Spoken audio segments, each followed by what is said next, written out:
अभी फ्रेंड क्षार वर्ग और लवण वर्ग की ट्रिक बताती हूँ। तो क्षार वर्ग में तीन ही है बस, यवक क्षार, सर्जिक क्षार और लास्ट वाला जो टंकन यहाँ पे बताया है। तो देखो क्षार में दो ऑलरेडी नाम ही आता है, क्षार में यवक क्षार तो आ ही जाता है, उसके बाद स्वर्जिका क्षार है वो भी क्षार में, वो दो आ जाएंगे। बस टंकन आपको याद रखना है। तो ऐसे याद रखो, क्षार जो है टंग टंग टंग टंग आवाज करता है, ठीक है। तो ऐसा कुछ तो याद रखो। इसमें सभी में सॉल्ट्स आते हैं सारे, ठीक है।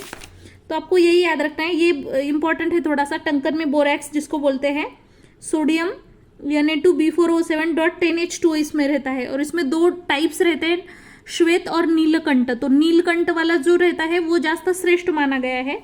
शुद्धि में बस इसको भर्जन करना है अग्नि पे, तो इसमें जो भी जलांश रहता है वो नष्ट हो जाता है। और स्पेशली हम लोग इसको जो टंकन है वो वत्सनाभ का है ना, प्रतिविष बोला गया है। और जो स्त्री में जैसे रज प्रवर्तक, मूढ़ गर्भ, इसके ऊपर बहुत ही अच्छा इसका प्रभाव है। लवण में तो आपको अगर ये श्लोक याद है तो बहुत ही अच्छी बात है। सेंधव सौरचल बीड सामुद्र उद्भिद कृष्ण रोमकम पाशुजम चेती। तो यस वाले थ्री है, सेंधव, सामुद्र लवण और सौरचल। सेंधव लवण, सामुद्र लवण, सौरचल लवण। उसके बाद बीड लवण एक है, औद्भिद लवण एक है, रोमक। तो ऐसे याद रखो, लवण वर्ग में जो पहले तीन है यस वाले, ये नॉर्मली भी आपको लवण में याद ही होंगे, सेंधव, सामुद्र और सौरचल। उसके बाद बीड और रोमक, मतलब ये दो विलेज है ऐसे कंसिडर करो, जैसे रोम और बीड, वहां से कोई तो लोग आ रहे हैं इधर। और लास्ट वाला थोड़ा अलग है, औद्भिद, जो आपको याद रखना पड़ेगा।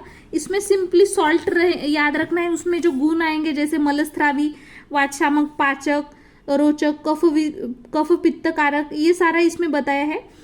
तो सबसे इंपॉर्टेंट जो आपको याद रखना है, हर इसमें कल्प जो है आप लोग शंखवटी और लवण भास्कर चूर्ण, ये कल्प लिख सकते हो, हर इसमें कॉमन है। जैसे यहाँ पे भी दिया है देखो, शंखवटी, लवण भास्कर चूर्ण।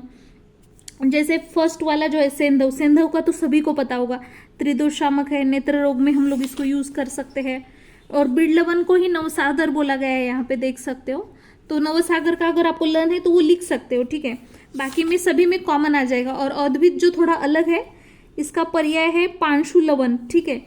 ये जो रहता है शीत वीर्यात्मक, कटु तिक्त रसात्मक रहता है। तो आपको ये याद रखना है।